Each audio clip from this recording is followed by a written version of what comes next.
Hello everyone, NN classes के YouTube platform पे आप सभी का स्वागत है। रिसेंटली यूकेपीएससी यानी उत्तराखंड पब्लिक सर्विस कमीशन द्वारा टेक्निकल यानी जो आपका जिसमें साइंस वगैरह पूछी जाती है उससे संबंधित 4 नोटिफिकेशन रिलीज करे थे।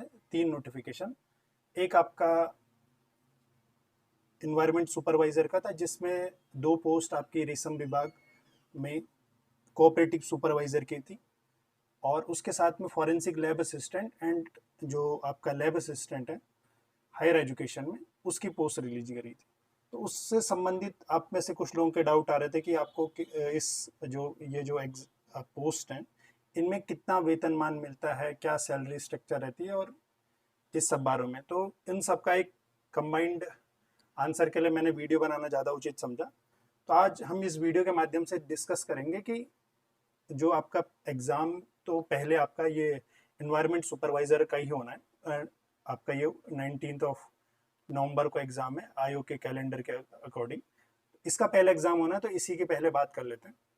इसमें आपने देखा होगा कि 53 सीट तो आपकी इन्वायरमेंट सुपरवाइज़र की है और 2 सीट आपकी कोऑपरेटिव सुपरवाइज़र की है। जब भी गवर्नमेंट कोई पद रिक्रूट करती है तो उसमें वो क्या करती है, आपको लेवल जरूर बताती है कि ये जॉब किस लेवल की होगी। यहाँ पे आपको लेवल 3 लिखा है इन्वायरमेंट सुपरवाइजर का, और कोऑपरेटिव का लेवल 2। उसके साथ में लिखा रहता है जो सैलरी, बेसिक सैलरी लिखी रहती है। अब ये इसलिए भी बताया जाता है और आप लोगों को भी पता होना चाहिए, सपोजिबली आप कहीं ऑलरेडी वर्किंग है तो आपको, अगर आप इस एग्ज़ाम की तैयारी कर रहे हो तो आपको ये सैलरी से ये पता चल जाएगा कि अगर आप इसकी तैयारी करते हैं या इस फील्ड इसकी तरफ जाने हैं तो जो आपके जो वर्तमान वेतनमान है उससे वो कम है या ज़्यादा है, या जो आपकी एक्सपेक्टेशन है उस पर ये वाली जो पोस्ट है वो खरी उतर पा रही है नहीं। इस संबंध में ये एक आपका इस वाली पोस्ट का एक सैलरी का जो स्ट्रक्चर है वो आपको डिस्कस करता है। अब सबसे पहले आपको जो गवर्नमेंट एम्प्लॉय होते हैं उनकी सैलरी का पता होना चाहिए कि उस सैलरी में क्या क्या कंपोनेंट होते हैं। तो देखो, एक तो सबसे पहला कंपोनेंट होता है वो होता है बेसिक यानी मूल वेतन, और यही मूल वेतन आपका मेंशन करा था। तो लेवल 3 के लिए आपका ये 21,700 था, और लेवल 2 के लिए 19,900 था। लेवल 3 और ये लेवल 2 के लिए। इसके अलावा एक कंपोनेंट और होता है जिसको हम डीए कहते हैं, महंगाई भत्ता, डियरनेस अलाउंसेस, और ये हर 6 महीने में बढ़ता है। वर्तमान में जो महंगाई भत्ता है उत्तराखंड सरकार जो देती है अपने एम्प्लॉय को, वो 42% ऑफ बेसिक, यानी जो मूल वेतन है उसका 42%। ठीक है, तो एक कंपोनेंट ये है। और एक तीसरा कंपोनेंट है वो होता है हाउस रेंट, यानी जो आप हर एक गवर्नमेंट एम्प्लॉय को उसकी ग्रेड पे के अकॉर्डिंग या लेवल के अकॉर्डिंग हाउस रेंट मिलता है। जहाँ पे क्वार्टर होते हैं वहाँ पे हाउस रेंट नहीं मिलता, जहाँ पे आपका होता है जहाँ पे हाउस अवेलेबल नहीं है वहाँ पे आपको हाउस रेंट मिलता है। तो 3 कंपोनेंट ये तो लगभग आपको हर जॉब में मिलेंगे। इसके अलावा ये बेसिक कितना है और कैसे बढ़ता है वो अभी आगे आपको मैं बताऊंगा, जो गवर्नमेंट का ऑफिशियल डेटा है। इसके अलावा जो ये 3 है ये तो मिलते ही हैं सभी को। इसके अलावा कुछ अलाउंसेज होते हैं वो सिचुएशन के अकॉर्डिंग चेंज होते हैं। जैसे कहीं पे आपको ट्रांसपोर्ट या पेट्रोल का मिलेगा, सबको नहीं मिलता। कुछ जगहों पे हिल अलाउंसेस मिलता है, यानी एक टाइप से पर्वतीय भत्ता। ठीक है, और कुछ अगर आपकी ड्रेस वाली जॉब है तो वहाँ आपको वॉशिंग का अलाउंसेस भी मिलता है, यानी धुलाई भत्ता।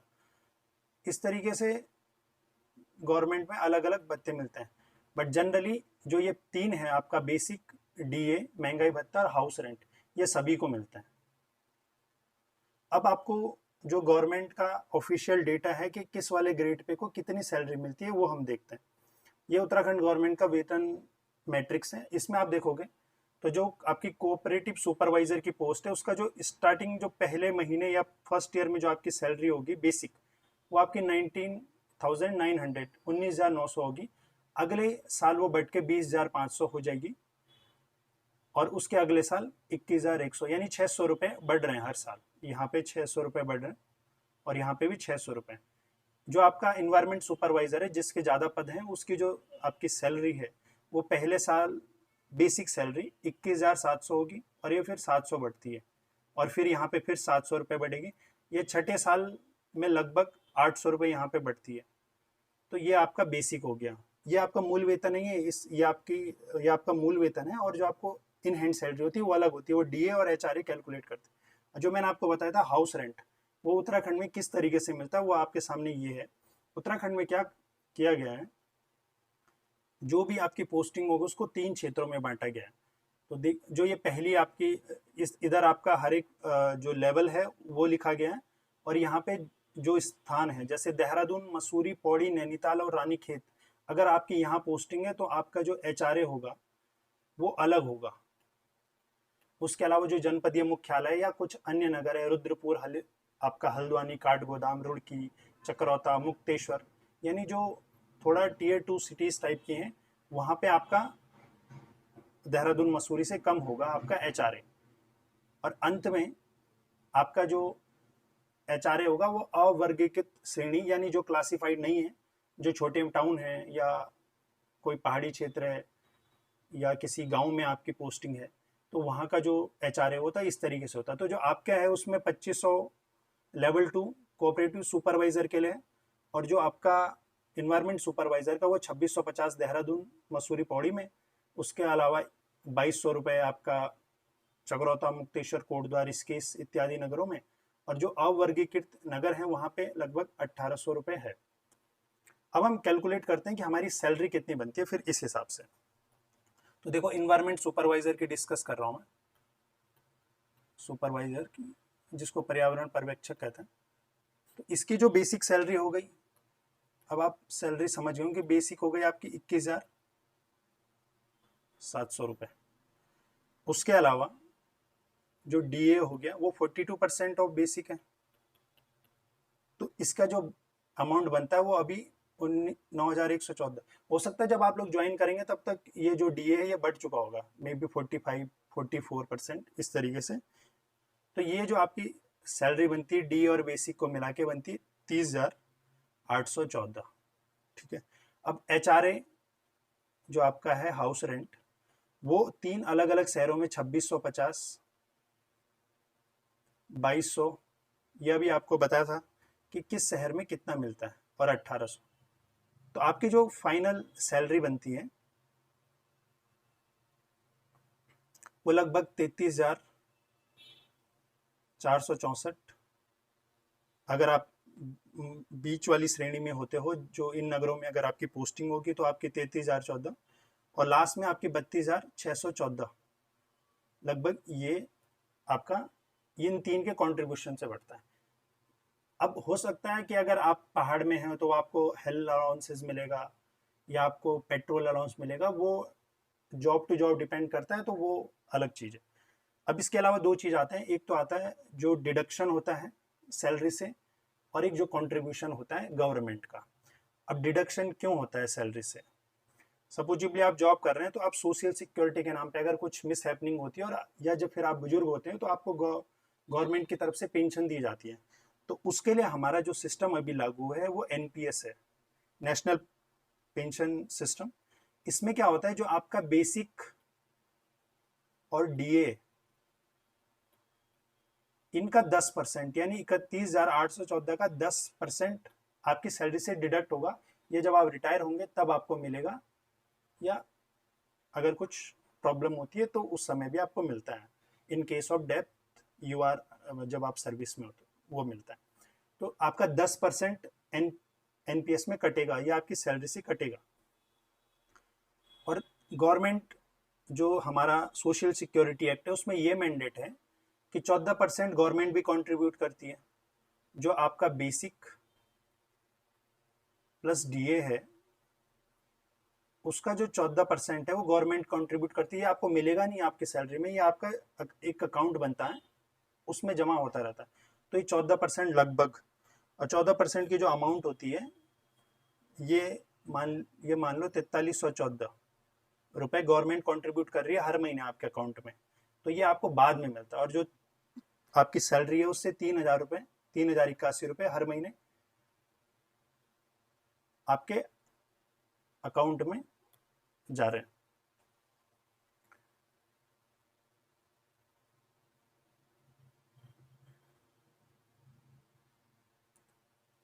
अब इसके अलावा क्या होता है,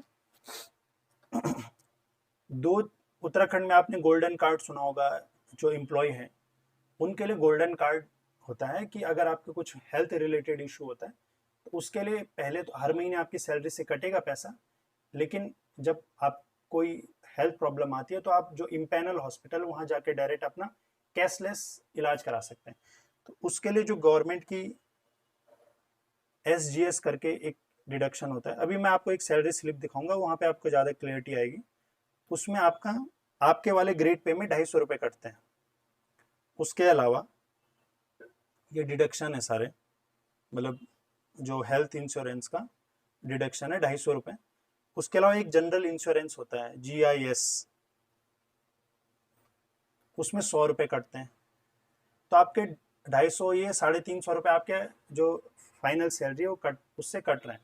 तो आपकी जो लगभग इन हैंड सैलरी बनती है, अगर मैं 33,000 लमसम सैलरी मान लूँ कि 33,000 आपकी बन रही है, तो 33,000 में से लगभग 3,000 आपके NPS के डिडक्शन हो गया, 3081, और 350 रुपये आपके SGS और GIS का हो गया, GIS प्लस SGSS, इसके 350 रुपये हो गए। तो लगभग आपके जो इन हैंड सैलरी बनती है वो 29,500 के आसपास आपको इन हैंड सैलरी मिलेगी, और ये आपको हाथ में सैलरी मिलेगी। और जो लेवल 2 है उसमें भी लगभग आपकी जो इन हैंड सैलरी बनती है वो आपका 27,000 के आसपास बनती है, यही सब कैलकुलेट करके। उसका भी जो कैलकुलेशन है यही चलता है। अब मैं आपको उत्तराखंड में जो भी लेवल 3 में एक गवर्नमेंट एम्प्लॉय उनकी सैलरी दिखाता हूँ। अब इसमें आप देखिए, ये इन्होंने जब ज्वाइन करा तो इनके फर्स्ट ईयर में ये जो आप सैलरी स्लिप है ये मार्च 2022 की है। तो आप इनका जो बेसिक पे, जो आपके इन्वायरमेंट सुपरवाइजर का बेसिक पे वही है 21,700। उस समय DA आप देखो 31% था, तो इनका जो DA बना उस समय 67 बना। हाउस रेंट इनको 1800 मिला।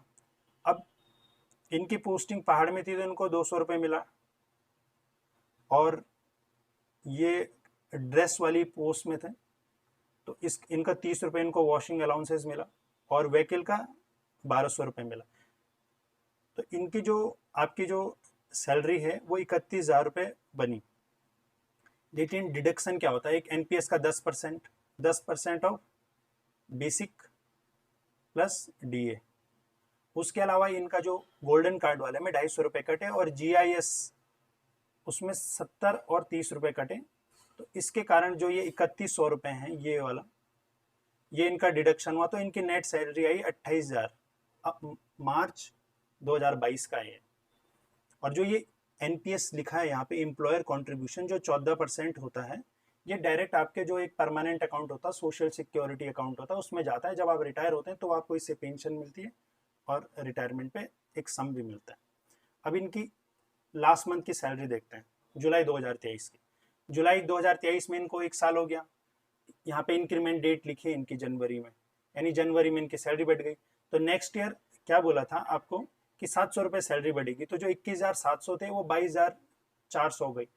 अब अगर 22,400 हुई तो इनकी क्या हुआ, बेसिक बढ़ने के साथ साथ DA भी बढ़ गया था। जो लास्ट ईयर 31% था वो 42% हो गया, तो इनका जो DA है वो 9,000 हो गया। HRA वगैरह वही कांस्टेंट रहेगा, तो अब इनकी सैलरी 35,000 हो गई। डिडक्शन ये 10% ही होगा आपका NPS जो आप कंट्रीब्यूट करोगे, बेसिक और DA का 10%, बेसिक प्लस जो DA है उसका 10%, और जो ये NPS जो एम्प्लॉयर कंट्रीब्यूट करता है ये आपके अकाउंट में फाइनल रिफ्लेक्ट होता है। इसके अलावा 350 रुपये गोल्डन कार्ड प्लस एक इंश्योरेंस सेविंग होता है वो करता है, वो आपको फाइनल जब आप रिटायर होते हैं उस समय मिलता है। तो इनकी जो अभी इस जुलाई 2023 में इनकी जो सैलरी बन रही है लेवल 3 में ही लगभग 31,507 रुपये बन रही है। बट इनको व्हीकल अलाउंसेस मिलता है। अब आपको नहीं मिलता शायद, जो आपका इन्वायरमेंट सुपरवाइजर, अगर मिलता होगा तो वो मिलेगा। तो लगभग इतनी आपकी इन हैंड सैलरी आती है। बाकी जो मैंने आपको जीआईएस का बताया था, उसका ये गवर्नमेंट का ऑथेंटिक डाटा है कि अगर आपका 2800 रुपये तक ग्रेड पे है तो आपके 100 रुपये डिडक्ट होंगे। अगर आपका 2800 ग्रेड पे यानी लेवल 5 से लेवल 10 तो आपके 200 रुपये डिडक्ट होंगे। और अगर आपका लेवल 10 से अधिक है तो आपके हर महीने जीआईएस है, जो आपका ग्रुप इंश्योरेंस स्कीम है, उसमें इतने रुपए डिडक्ट होते हैं। उसका ऑफिशियल डेटा कि 100 रुपये कट रहे हैं तो क्यों कट रहे हैं। इसके अलावा जो मैंने आपको एसजीएस यानी गोल्डन कार्ड का जो कंट्रीब्यूशन था वो भी मैं आपको यहाँ पे मेंशन कर देता हूँ। इसमें लेवल 1 से 5 तक 250 रुपये कटते हैं। ये और जॉबों के लिए भी इसी तरीके से कैलकुलेट होगा। आप मतलब किसी भी जॉब का अगर सपोजिबली आजकल ईओ का नोटिफिकेशन है तो उससे आप इसकी अपनी जो सैलरी है वो निकाल सकते हो। जैसे लेवल 6 जो होगा, कोई जो लेवल 6 की वीडियो वाले एग्जाम में पोस्ट थी, उनका 450 रुपये कटता है गोल्डन कार्ड में। गोल्डन कार्ड आपकी सहूलियत के लिए, ये हेल्थ इंश्योरेंस है एक टाइप से। लेवल 7 से लेवल 11 पे ये 650 रुपये कटते हैं। और जो लेवल 11 से ऊपर के हैं, मतलब 12 एंड एवब, उसके लिए 1000 रुपये कटते हैं। तो ये गवर्नमेंट का स्ट्रक्चर है, इस हिसाब से आपकी सैलरी डिडक्ट होती है, ये होती है। और तो मोटा मोटा आपको जनरली ये बता दूं कि लेवल 3 में आपकी जो अभी सैलरी बनेगी, अगर आपको कोई स्पेशल अलाउंस नहीं मिलता, लगभग 31,000 रुपये के आसपास इन हैंड आएगी। तो अगर आप किसी और जगह वर्किंग है तो आपको फिर इस हिसाब से अपनी तैयारी की इतनी सैलरी में ये हमारे लिए पर्याप्त है, तैयारी करनी चाहिए। या फिर जो आपका फॉरेंसिक एंड जो lab assistant of higher education है, उसमें लेवल 4 है, वो हम एक नेक्स्ट वीडियो में डिस्कस करेंगे। उसके सैलरीज का एग्जाम पहले, और आप लोग कई दिनों से मैसेज कर रहे थे तो इसलिए मैंने इसके एक कंबाइंड वीडियो बना के, अगर आप इसके बाद भी अगर आपको कुछ डाउट रहता है सैलरी से रिलेटेड, जो रेलेवेंट डाउट है, आप कमेंट में लिख दीजिए, मैं कमेंट में उनका आंसर कर दूंगा। अब हम जो एनएन क्लासेज है, आप लोगों को पता ही होगा कि टेक्निकल जो बैकग्राउंड की जो पोस्ट होती है उनमें हम लोग तैयारी करवाते हैं, और हमारा जो ट्रैक रिकॉर्ड है काफ़ी सही है। आपका जो टेक्निकल में रिक्रूटमेंट है, चाहे वो बंदरोगा हो या, इसके बाद हमने क्या करा था, अभी 16 अगस्त से इन सारे एग्ज़ाम के लिए कंबाइंड ग्रुप बना के तैयारी स्टार्ट करी थी आपका ऐप पे। और उसका जो फीस रखी थी वो रखी थी 1999 रुपये। आपके सारे सब्जेक्ट जो भी है, फिजिक्स, केमिस्ट्री, बायोलॉजी में जूलॉजी, बॉटनी और जीएस प्लस मैथ्स, ये सब आपको उतने में कंप्लीट करा रहे थे। और जब तक आपका एग्ज़ाम नहीं हो जाता तब तक आपको गाइडेंस प्रोवाइड कर रहे थे। तो इसी में आपके पास एक ऑफ़र है कि अगर आप 5 सितंबर तक अगर परचेज करते हो तो आपको मतलब टीचर्स डे के उपलक्ष्य में 25% का डिस्काउंट दिया जाएगा। तो आपकी जो फीस होगी वो 1499 रुपये होगी। और एनएन क्लासेज आप यूट्यूब प्ले स्टोर पे जाइए, यूट्यूब नहीं, प्ले स्टोर पे जाइए, वहाँ पे एनएन क्लासेज का ऐप डाउनलोड करिए, वहाँ पे आप लक्ष्य बैच को परचेज करके अपनी क्लासेस शुरू कर सकते हैं। बाकी इससे जो सैलरी से रिलेटेड अगर आपका कुछ भी डाउट होगा या क्लास से रिलेटेड, आप कमेंट में कर दीजिए, we will reply you accordingly. चलिए ठीक है, ओके।